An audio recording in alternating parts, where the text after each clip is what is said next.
Carta de Paulo aos Colossenses, capítulo 2, diz assim, a partir do versículo 1.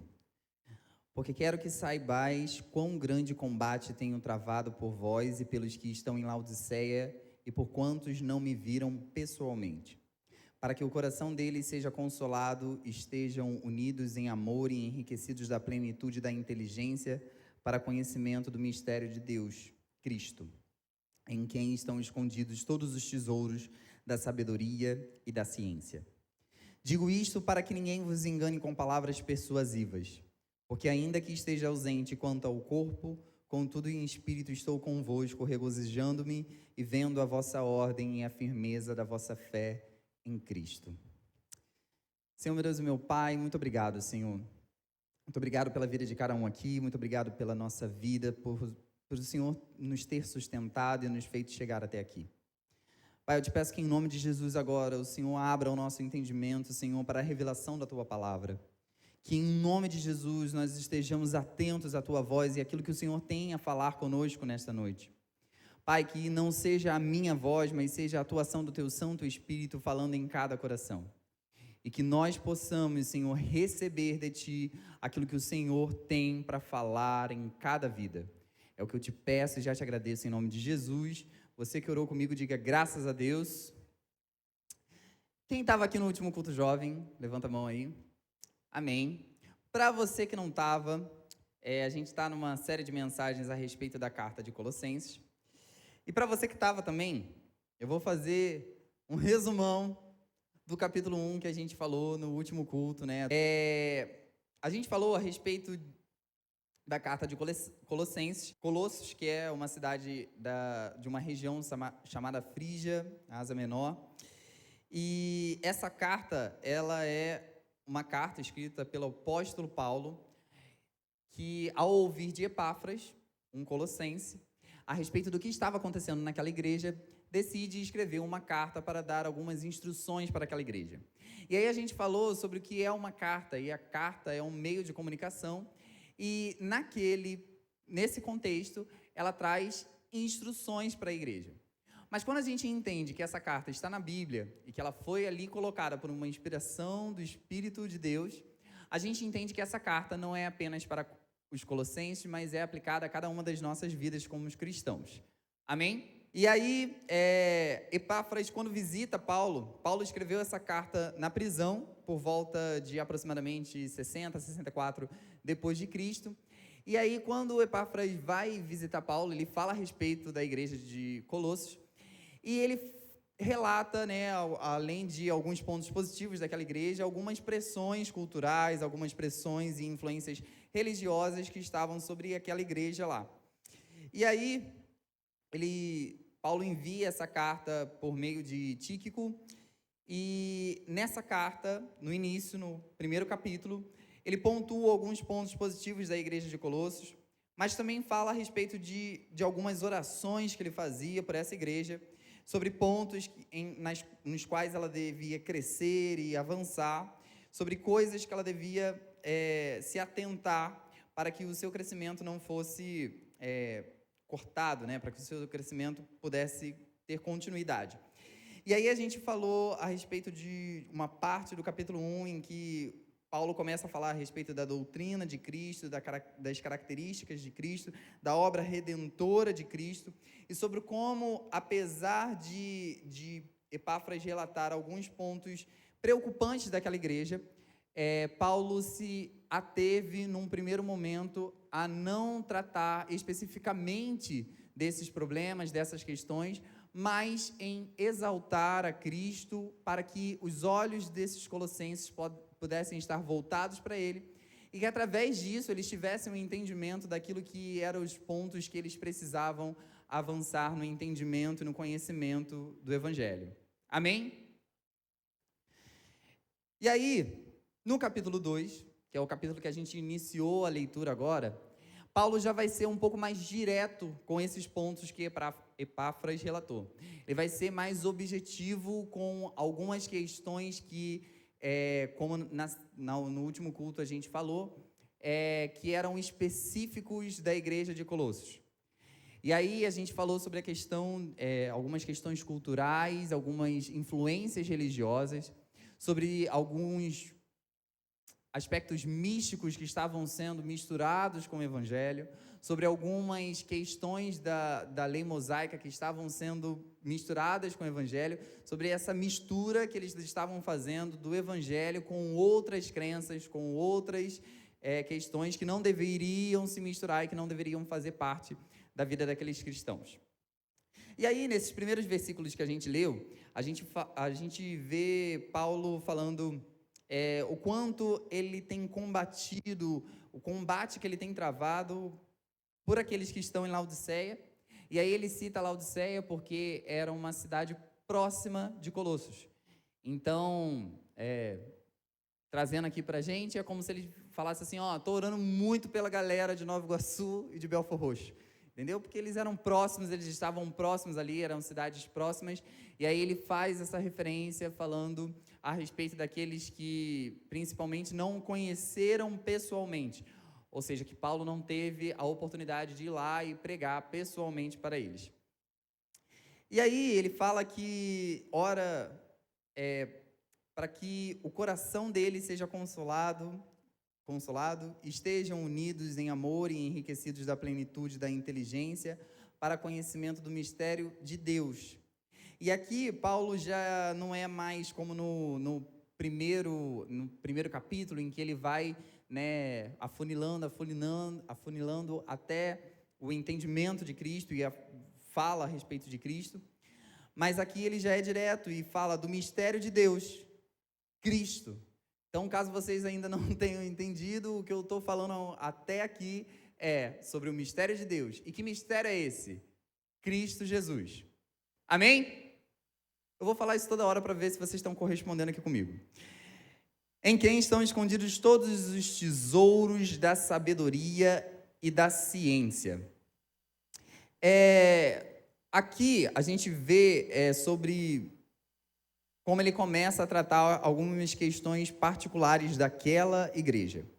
Ele fala sobre os tesouros da sabedoria e da ciência, porque um dos pontos que Epáfras relata para ele era sobre a influência cultural, a influência que vinha tendo sobre a igreja de Colossos, e que parte disso partia de pensamentos, de filosofias, de estudos, vamos dizer assim, e como ele sutilmente, a gente vai ver isso daqui a pouquinho,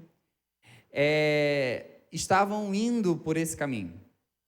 E aí ele frisa que em Cristo estão escondidos todos os tesouros da sabedoria e da ciência. E aí hoje a gente vai ver algumas definições de algumas palavras que estão nesse capítulo. E sabedoria e ciência são as primeiras palavras que a gente vai trazer algumas definições aqui. Sabedoria é grande instrução, erudição, saber. Ciência significa conhecimento atento e aprofundado. O que Paulo está dizendo é que toda instrução, toda erudição, todo saber, todo conhecimento profundo está escondido em Cristo. Digo isto para que ninguém vos engane com palavras persuasivas. Então, o nosso conhecimento, o nosso saber, o nosso intelecto deve ser moldado por aquilo que Cristo, pela sabedoria de Cristo, pelo conhecimento de Cristo, para que as influências, as filosofias desse mundo não consigam ganhar o nosso coração e a nossa mente. E aí, eu queria convidar você a continuar lendo comigo a partir do versículo 6 e 7. Ora, como recebestes o Senhor Jesus Cristo, assim também andai nele, arraigados e edificados nele e confirmados na fé, assim como fostes ensinados, crescendo em ação de graças. Para comigo aí. Paulo dá aqui uma orientação e parece meio louco, né? Pensar que alguém recebe a Jesus Cristo e não anda nele. Porque ele fala, como recebestes o Senhor Jesus Cristo, assim também andai nele. Paulo está frisando que nós recebemos Jesus, mas nós precisamos andar nele. Então, existe uma galera que recebe Jesus, mas que não tem andado nele. E isso é necessário, o andar nele é necessário para que se complete a obra de Cristo. Nós não fomos chamados para receber Cristo e tê-lo como um amuleto, como mais uma das nossas possibilidades de fé, como mais uma das crenças que nós temos, assim como ele está orientando para os colossenses que estavam misturando misticismo, as crenças religiosas com a crença em Cristo. Nós não podemos ter Jesus Cristo como mais uma das nossas crenças, mais uma coisa a respeito da nossa fé. A gente não é para ser ecumênico, para ser, eu acredito na natureza, eu acredito na força da natureza, eu acredito em Cristo, eu acredito nesse homem.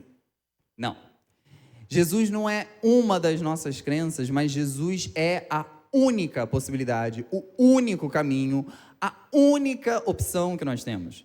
E se nós não entendemos isso, nós não entendemos o Evangelho por completo, nós não entendemos a graça de Cristo por completo, porque Jesus não é mais algo que vai ser acrescentado à nossa fé. Jesus é o fundamento da nossa fé e a única possibilidade que nós temos. E aí ele fala a respeito de receber a Jesus Cristo e andar nele, e aí talvez a dificuldade esteja exatamente nesse processo. Às vezes receber a Cristo é fácil, vamos dizer assim, mas o andar nele é quem comprova que verdadeiramente somos cristãos. Sabe, se você falar a respeito de um homem que veio na terra, que fez o que Jesus fez, que realizou milagres, que ajudou pessoas, que tinha uma palavra muito boa, um homem... Cara, é fácil gostar de Jesus, né? Vamos estar concordando aqui. Você pode não crer nele, mas relatando e você ouvindo falar a respeito desse homem, dos feitos que ele fez, é fácil receber ele de forma muito boa. Mas nós não precisamos apenas recebê-lo, nós não precisamos apenas ter um primeiro momento em que conhecemos a Cristo e que, talvez levado pela emoção de uma determinada situação, nós falamos, nossa, legal, eu vou juntar ele com as minhas outras crenças. Não, nós precisamos andar nele e exclusivamente nele. E aí, a minha pergunta para você nessa noite é: você tem andado em Cristo?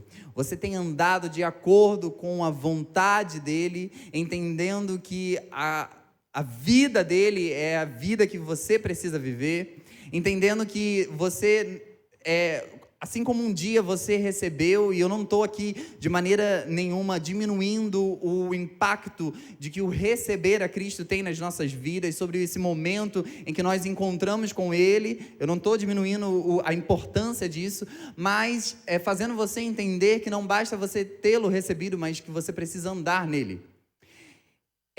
Vamos fazer um exercício aqui. Eu queria que você lembrasse aí, tentasse lembrar. Pode ser que para alguns seja difícil aí, pensando em uma galera que, assim como eu, assim, nasceu na igreja. Mas eu queria que você lembrasse aí a primeira experiência marcante, assim, que você teve com Cristo, assim. De pensar que, talvez para você que nasceu na igreja, de não ser uma experiência que alguém estava te falando, mas uma experiência pessoal. Vamos lá, pensa aí, fecha os olhos. E aí lembra desse dia aí em específico que você recebeu a Cristo. Que você ouviu através talvez de uma pregação, ou através de um amigo, ou através de, não sei, através de um vídeo. Que você teve um conhecimento a respeito de quem Cristo é e você recebeu a Ele, aceitou a Ele. Beleza? Lembrou desse momento? Agora abre o olho aí. E aí, eu queria te perguntar se você anda conforme esse momento. Por quê? Quando nós recebemos a Cristo, e recebemos de verdade Cristo em nossos corações, Nós recebemos porque nós entendemos algo a respeito do Evangelho, que é a nossa debilidade e a capacidade de Cristo de nos salvar. E aí, nesse momento, nós, com esse entendimento a respeito do quanto nós somos falhos e de que Jesus tem essa capacidade de nos salvar, nós estamos dispostos a tanto, né? A gente fala a respeito do primeiro amor, de como a gente recebe a Cristo, e isso tem um impacto nas nossas vidas que nos leva a uma paixão a respeito dele. Mas a nossa caminhada cristã não pode ser determinada pela paixão do primeiro momento, mas sobre o andar a partir disso. Que não deve ser no primeiro mês, no segundo mês que nós o encontramos, no terceiro, no primeiro ano, nos 5 outros anos, no período que você relatar aí, mas deve ser até que ele venha nos buscar. Ou nós conjuntamente, ou a você individualmente, se você for antes de todo mundo. Essa é primordialmente, deve ser o nosso pensamento. Nós recebemos a Cristo, mas nós devemos andar nele. E o andar nele não tem prazo de validade.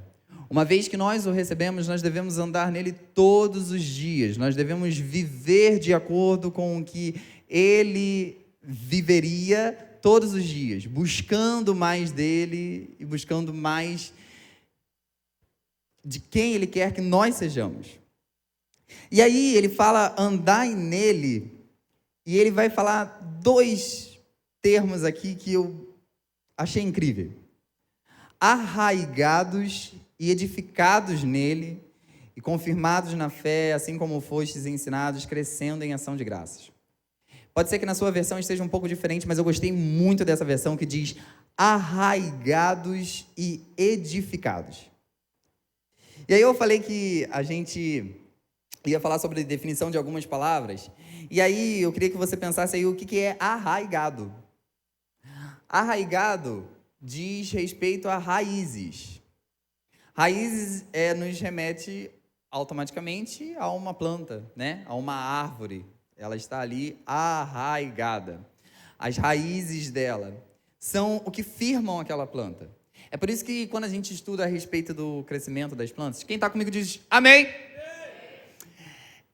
A gente vê que primeiro a planta finca as raízes para depois crescer. Por quê? Se ela crescer sem as raízes profundas, ela pode tombar, ela pode cair, ela vai, né? Então, quando a gente fala que uma planta é arraigada, a gente está falando sobre firmeza.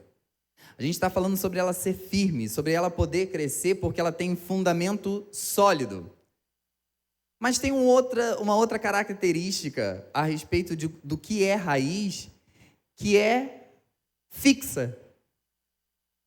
Então, assim, do mesmo modo que a árvore está lá firme e vem o vento e aqui, ó, ela dá uma balançada nos galhos, mas o tronco permanece ali firme porque ela está com profundas raízes, isso também é o que permite que ela fique fixa.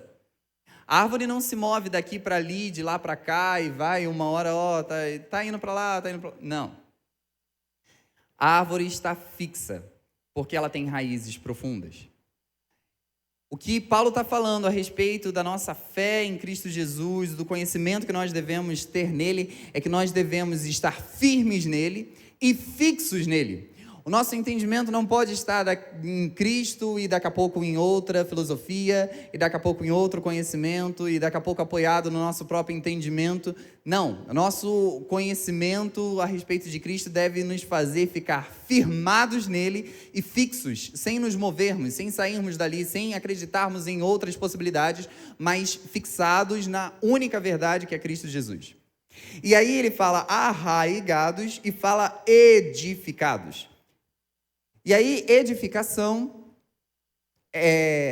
vamos lá para a definição, é levantar uma construção a partir do solo, segundo um plano estabelecido e por meio da superposição e combinação de materiais apropriados. Todas essas definições eu peguei no Google, então se você der um Google aí, você vai encontrar essas definições. Mas essa daqui, e edificar tem algumas definições aí, mas essa daqui me chamou bastante atenção, porque Paulo fala a respeito de estar arraigado, então ele fala sobre raízes, sobre fundamentos, sobre aquilo que está, né, ali fundamentando, e ele fala sobre edificar. E aí essa definição diz que edificar é levantar uma construção a partir do solo segundo um plano estabelecido. E eu achei maravilhoso, porque ele está falando, é quase bíblico essa definição. A nossa vida deve estar fundamentada em Cristo, deve estar arraigada em Cristo. E tudo aquilo que nós edificamos nela, tudo que nós construímos, deve ser tendo Cristo por base. Esse plano estabelecido para que nós possamos construir a nossa vida. Toda a nossa vida. Não parte dela, não o relacionamento que nós temos com o ministério, não os dias de domingo que nós vivemos na igreja, ou os dias de sábado no culto jovem, mas a nossa vida deve estar edificada. Tudo que colocamos deve ser uma superposição de materiais a respeito desse plano estabelecido que é Cristo.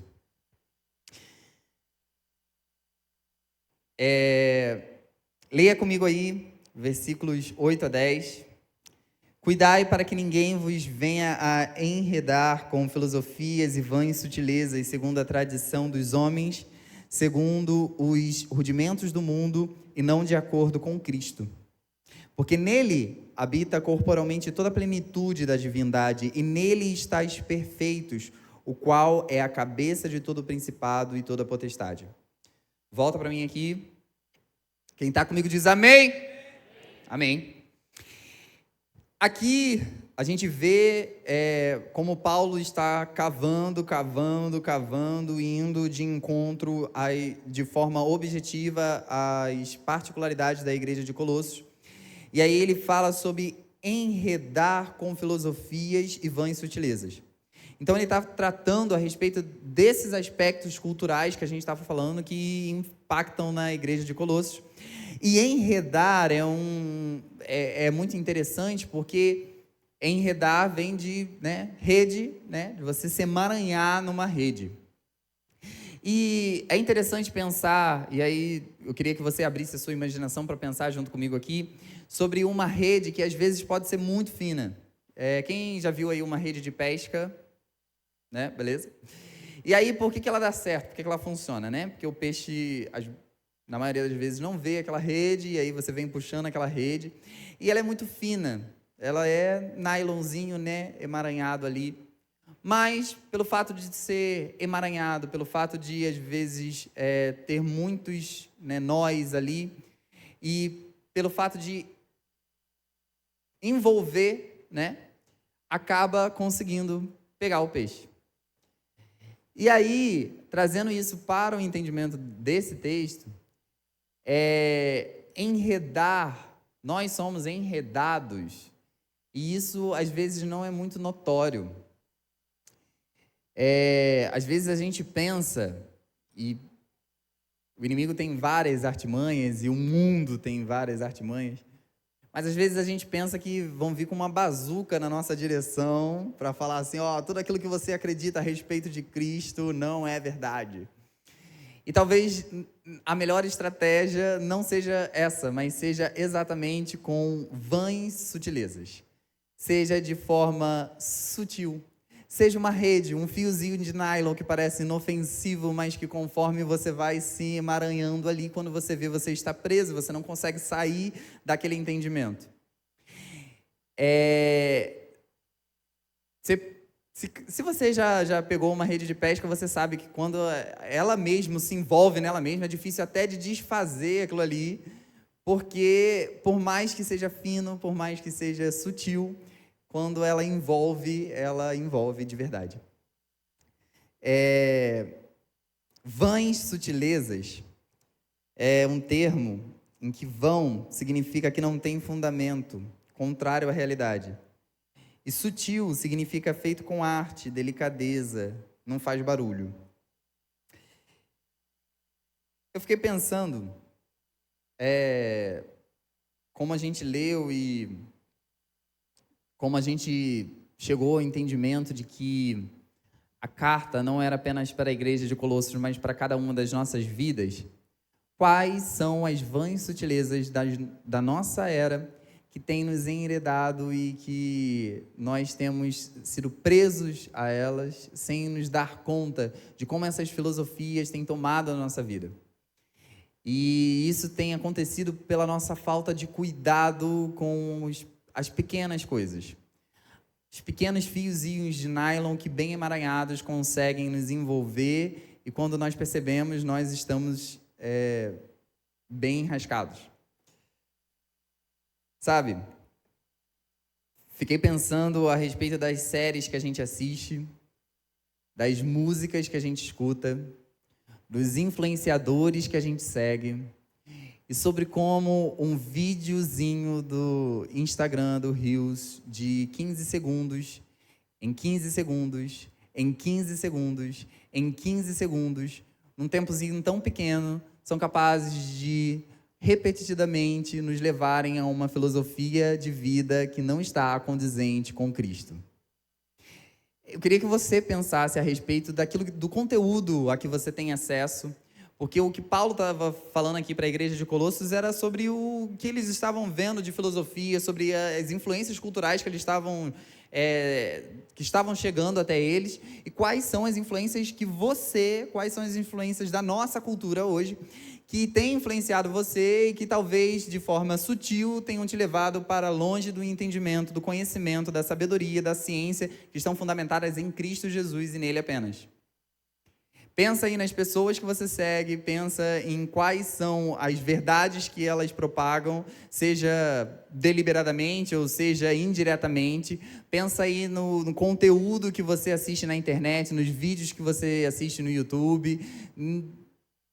Eu não sei, nas séries que você assiste na Netflix, nos filmes que você vai para o cinema para assistir, sobre os livros que você lê, de que forma eles contribuem ou te afastam da filosofia, do conhecimento, da ciência que está em Cristo, para filosofias com vãs sutilezas que nos afastam do conhecimento de Cristo. Versículo 11. Nele também estáis circuncidados com a circuncisão, não feita por mão no despojo do corpo da carne, a circuncisão de Cristo. Sepultados com ele no batismo, nele também ressuscitastes pela fé no poder de Deus, que o ressuscitou dentre os mortos. Quando estáveis mortos nos pecados e na incircuncisão da vossa carne, ele vos vivificou juntamente com ele, perdoando-vos todas as ofensas. Volta comigo aqui. Quem sabe o que é circuncisão? Beleza? Para você que não sabe, circuncisão é o seguinte. Circuncisão isso era uma marca do povo de Israel, uma ordenança de Deus, para que os meninos, os bebês do sexo masculino, fossem circuncidados em determinado dia, a partir do seu nascimento, que era retirada do prepúcio, e essa era uma marca que Deus estabeleceu com o povo de Israel. E aí, você fazia parte daquele povo a partir do momento que você tinha essa marca, ou que você, no caso das mulheres, era filha de alguém com esta marca, ou casada com alguém com esta marca. Então, aquela circuncisão, alguém ia lá e circuncidava aquele menino, era a marca deixada no corpo daqueles homens, daquele povo, para que a aliança estabelecida por Deus com eles fosse reconhecida. E aí, por que Paulo está falando a respeito disso aqui? Porque uma dessas influências era exatamente a questão judaica.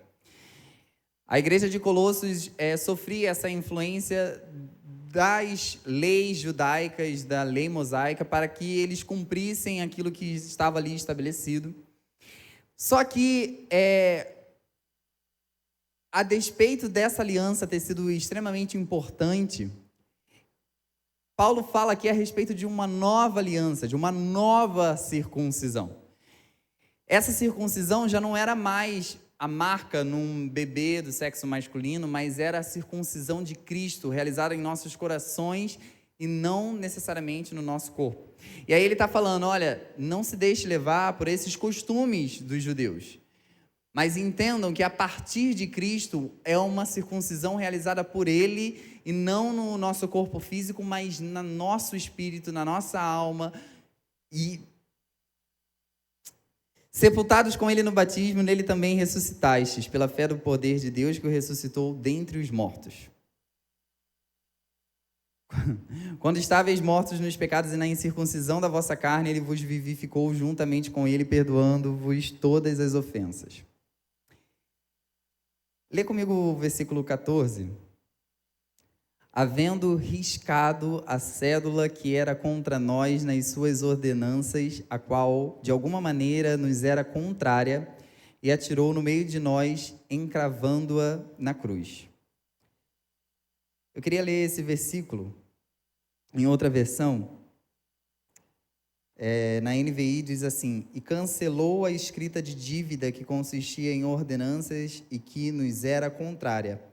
Ele a removeu pregando-a na cruz.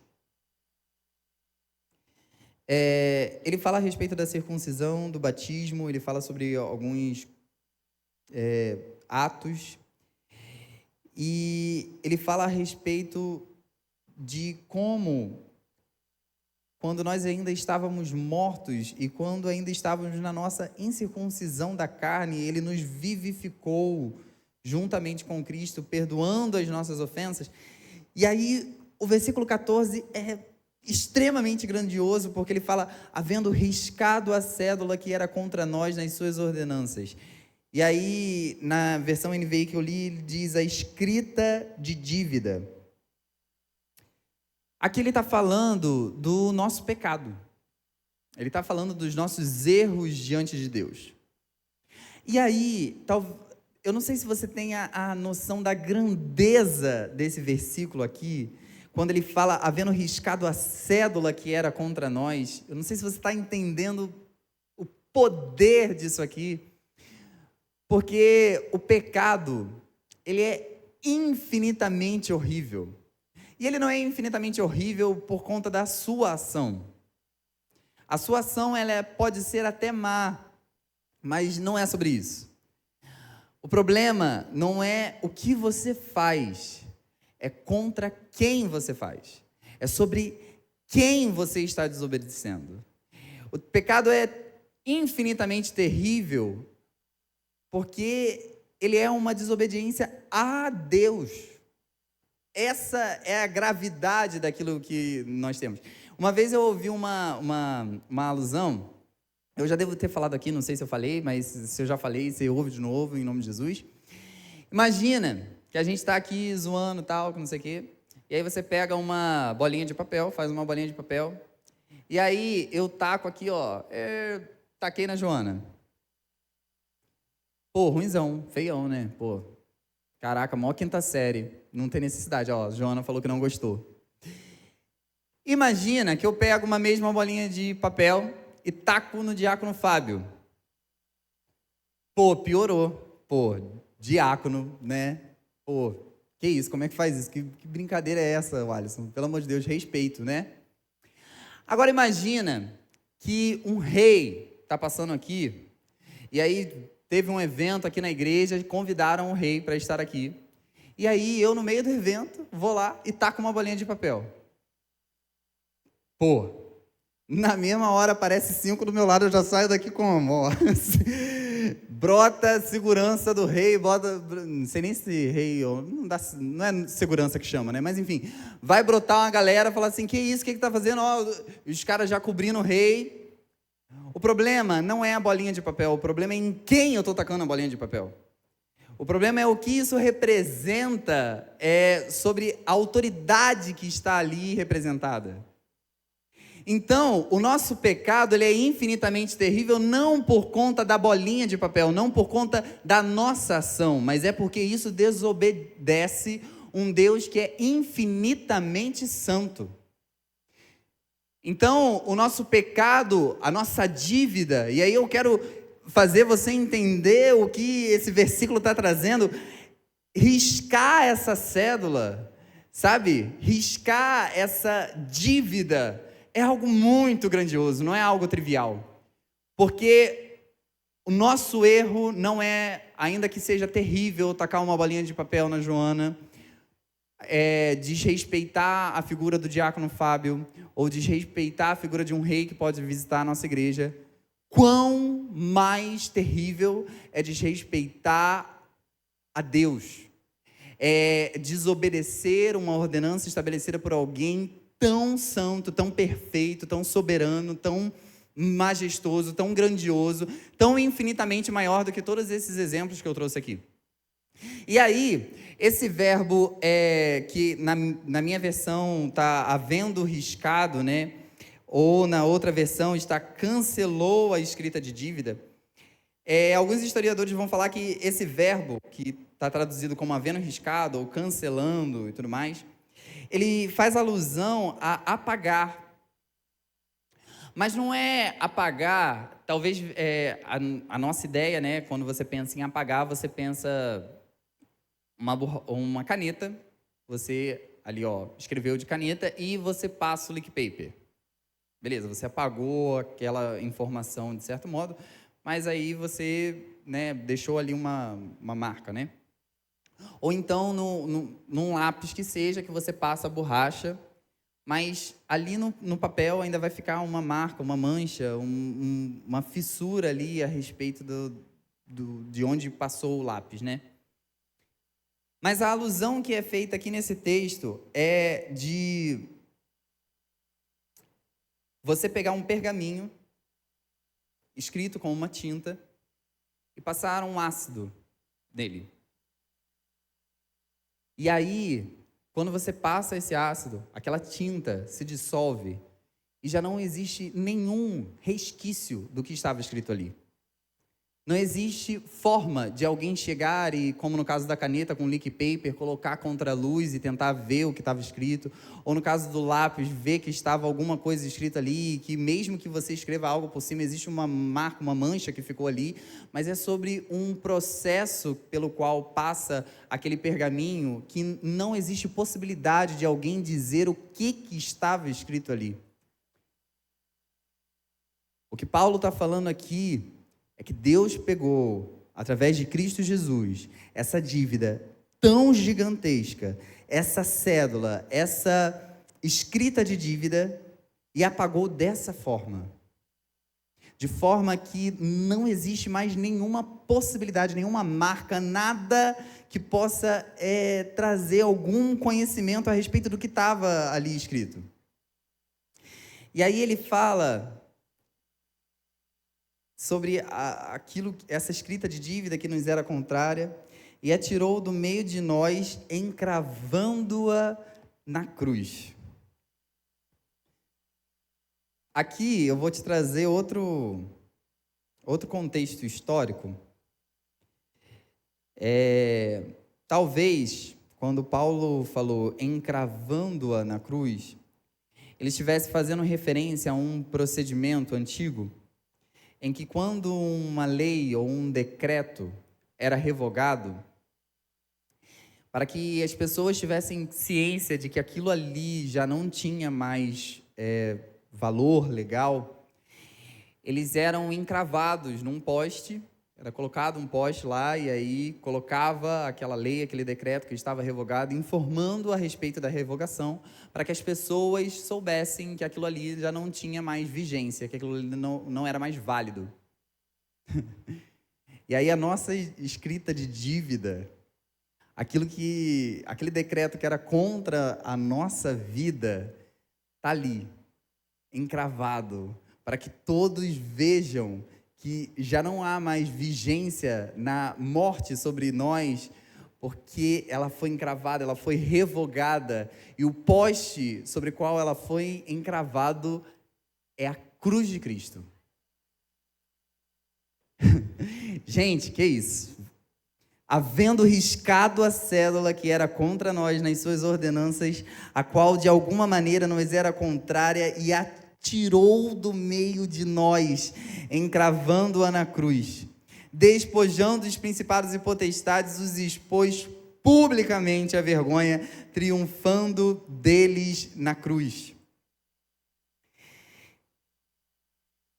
Portanto, ninguém vos julgue pelo comer ou pelo beber, ou por causa dos dias de festa, ou da lua nova, ou dos sábados, que são sombras das coisas futuras, mas o corpo é de Cristo. A respeito do versículo 15, despojando os principados e potestades, os expôs publicamente à vergonha, triunfando deles na cruz. É muito louco pensar que para o inimigo, a cruz seria o fim de Cristo. E para algumas pessoas que viram, também era. Olha, nós acreditávamos naquilo que ele pregava, nós acreditávamos no que ele falava, mas e agora? Cadê ele? Ele está lá, ele foi pregado, ele está morto. Aquilo que nós confiamos, aquele a quem nós depositamos a nossa fé e toda a credibilidade está no madeiro, ao lado de 2 ladrões. E aí, de repente, tanto para o inferno, quanto para aquelas pessoas, esse Jesus ressuscita. E aí, para essas potestades e esses principados, aquilo que para eles parecia vitória, de repente, eles entendem que era Deus encravando na cruz, revogando a escrita de dívida que existia contra nós. Ele expôs publicamente essas potestades e esses principados à vergonha, porque quando eles pensavam que estavam vencendo, quando eles pensaram que tinham vencido, de repente eles entenderam que, na verdade, a maior derrota estava estabelecida ali, porque ele triunfou. E isso foi exposto publicamente.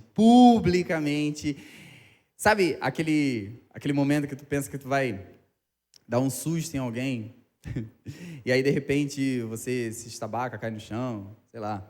Tu vai fazer alguma coisa contra alguém e de repente dá errado para você. Mano, imagina isso numa proporção infinitamente maior. É o que o apóstolo Paulo tá falando aqui. O inimigo achou que tinha vencido, mas de repente, numa reviravolta, na verdade, quem venceu foi Cristo e aqueles que com ele estão. E aí, nos versículos 16 e 17, ele continua falando a respeito da observância da lei, né, e sobre como esse era um costume judaico. Então, ele fala, ninguém vos julgue pelo comer ou pelo beber, porque eles tinham determinadas carnes que poderiam ser comidas, determinadas carnes que não poderiam ser comidas. Não vos julguem pelos dias de festa, da lua nova, dos sábados, que são sombras das coisas futuras, mas o corpo é de Cristo. E aí, de novo, eu queria ler o versículo 17 em outra versão, na NVI, que diz assim, essas coisas são sombras do que haveria de vir, a realidade, porém, encontra-se em Cristo. E aí eu queria te fazer pensar a respeito de como o Antigo Testamento, a gente sabe a respeito disso, né? Aponta para Cristo, né? E você provavelmente já ouviu alguém falando isso, sobre como as coisas do Antigo Testamento apontam para o Cristo que viria. E aí, esse apontar para Cristo, a gente pode pensar aqui na posição dos utensílios no tabernáculo, que falavam a respeito da cruz. A gente pode pensar nos sacrifícios que eram realizados e sobre como eles, de alguma forma, falavam a respeito do sacrifício que Jesus faria pelas nossas vidas. A gente pode pensar de forma muito clara na festa da Páscoa, que eles comemoravam pela saída do Egito, pela libertação daquele povo, mas que, na verdade, era sombra do que viria. E aí, o que é sombra? Se você vir a minha sombra, você vai ver que ela se movimenta junto comigo. Você vai ter um conhecimento a respeito da minha forma. Você vai ter uma ideia né, de quem é que está aqui. Se a gente colocar... Uma vez teve até uma peça aqui, né, que foi feita com sombras. E aí, se a gente colocar aqui um painel, um papel, um tecido e colocar uma luz atrás e as pessoas ficarem aqui, você vai conseguir identificar se é um homem, se é uma mulher, se é uma criança. Mas algumas características você não vai conseguir ver. Você não vai conhecer plenamente aquela pessoa.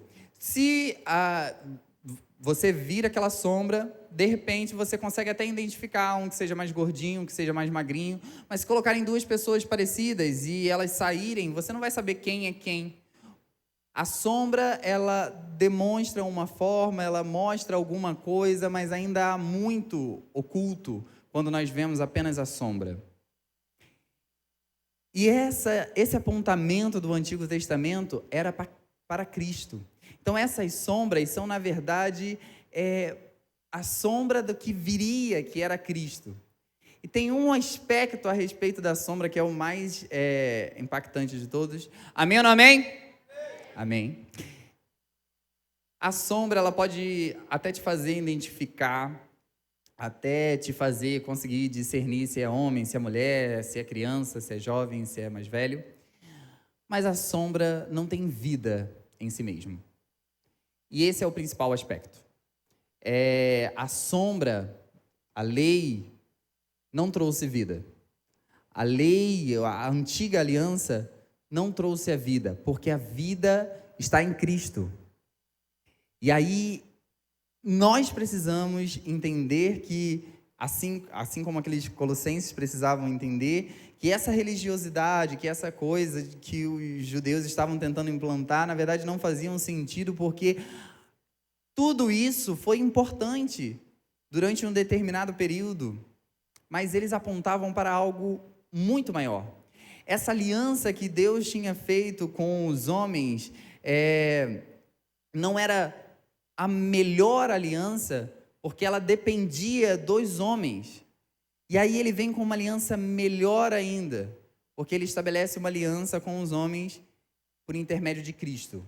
E aí, se Cristo não falha, se Cristo não erra, se Cristo não peca, se Cristo não desobedece, então essa aliança se torna inquebrável, essa aliança se torna eterna.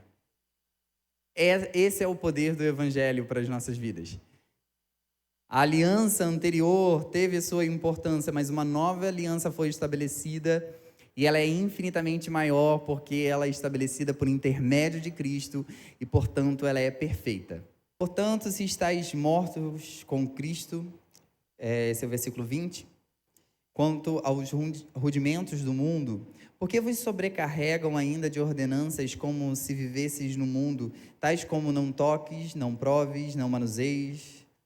Todas essas coisas perecem pelo uso, segundo os preceitos e doutrinas dos homens.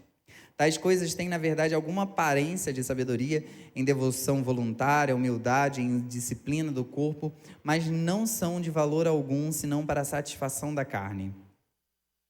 O que o apóstolo Paulo está falando aqui fazendo-os pensar, meditar a respeito do seu comportamento e se ele tem sido condizente com a realidade de Cristo que eles conheceram. E isso é tão notório que o versículo 21, 20 e 21, né, porque são a mesma frase, é a única pergunta em toda a carta de Colossenses. Então, Paulo está virando para eles, falando aqui, olha só, vocês estão mortos com Cristo quanto aos rudimentos do mundo, por que vocês ainda estão seguindo essas ordenanças como se não estivessem mortos para elas, como se elas ainda tivessem algum valor, como se a nova aliança não tivesse sido estabelecida, como se algo superior não estivesse em vigor? Sabe, esses comportamentos que vocês têm, essas coisas, essa coisa do não toque, não prove, não manuseie, não tem valor se não for por intermédio de Cristo, por intermédio do Espírito dele. Na NVI, o versículo 23 vai dizer assim: essas regras têm de fato aparência de sabedoria com sua pretensa religiosidade, falsa humildade, severidade com o corpo, mas não tem valor algum para refrear os impulsos da carne.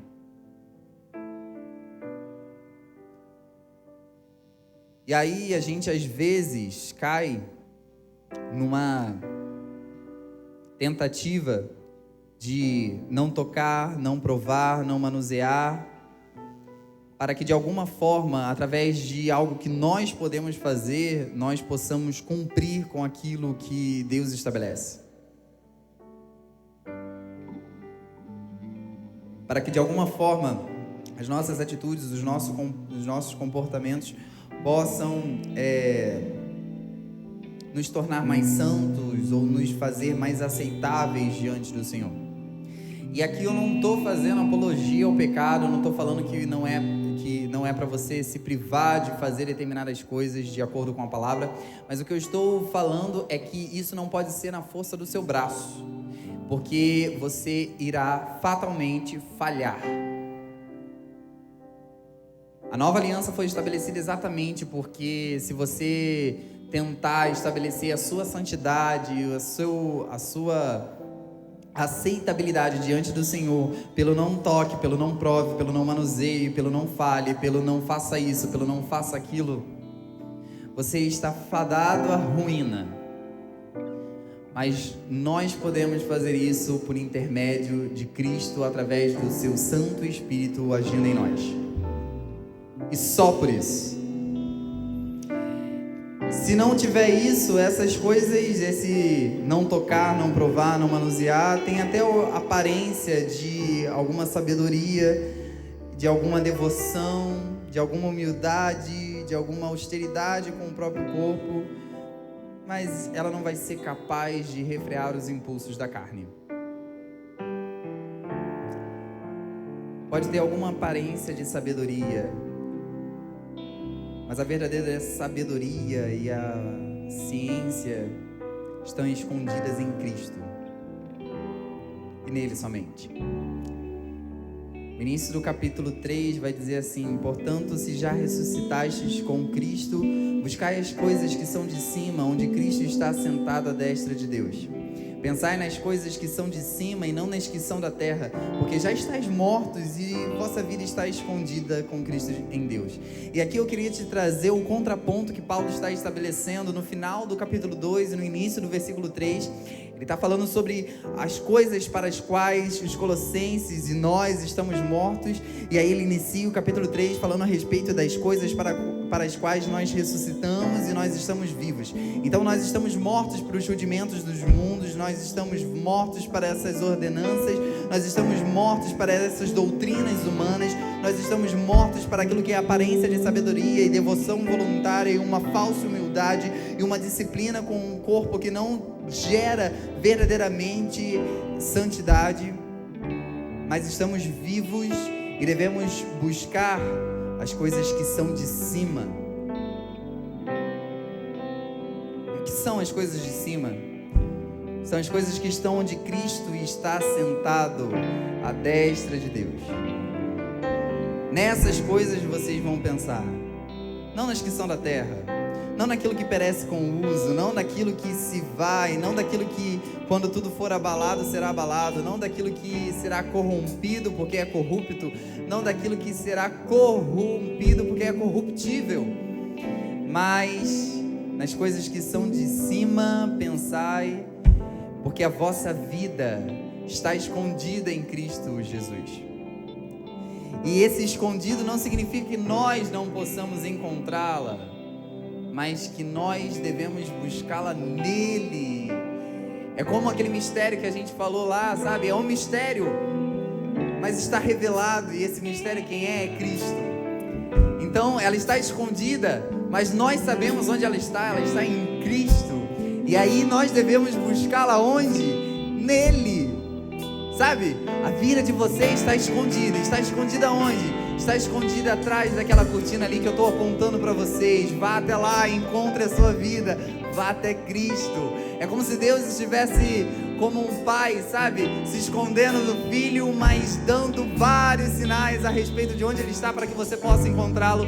E assim está a nossa vida. A nossa vida está escondida, mas ela está escondida num lugar que é fácil de ser achado, num lugar que é extremamente acessível, porque Ele fez acessível através de Cristo Jesus, e nós só devemos ir lá e resolver esse mistério e encontrar essa vida que, embora esteja escondida, nos está disponível através de Cristo Jesus, nosso Senhor. Quando Cristo, que é nossa vida, se manifestar, então também vós vos manifestareis com Ele em glória. Que promessa é essa? E aí ele está falando a respeito da nossa vida estar escondida em Cristo. E aí ele fala, olha, Colossenses, vocês já passaram por 2 processos. Vocês estão mortos para determinadas coisas. Vocês estão mortos para essa religiosidade. Vocês estão mortos para essa falsidade. Porque vocês morreram, vocês decidiram morrer para isso. Não é que alguém matou vocês, é que vocês mortificaram essas coisas na sua vida para que vocês pudessem ressuscitar com Cristo. E aí a gente vai para a segunda etapa. Vocês morreram para determinadas coisas, vocês ressuscitaram para Cristo, e aí vocês vivem nele, e aí vocês andam nele, e aí vocês têm a sua vida escondida nele, e nele encontram a sua própria vida, e vocês estão vivendo esse processo ao ponto em que vocês pensam nas coisas do alto e não mais nas coisas da terra. Colossenses, vocês já viveram esses 2 processos. Vocês morreram para determinadas coisas e passaram a viver para outras coisas infinitamente melhores, mas existe ainda um terceiro processo pelo qual vocês vão passar. Quando Cristo, que é a nossa vida, se manifestar, então também vós vos manifestareis com Ele em glória.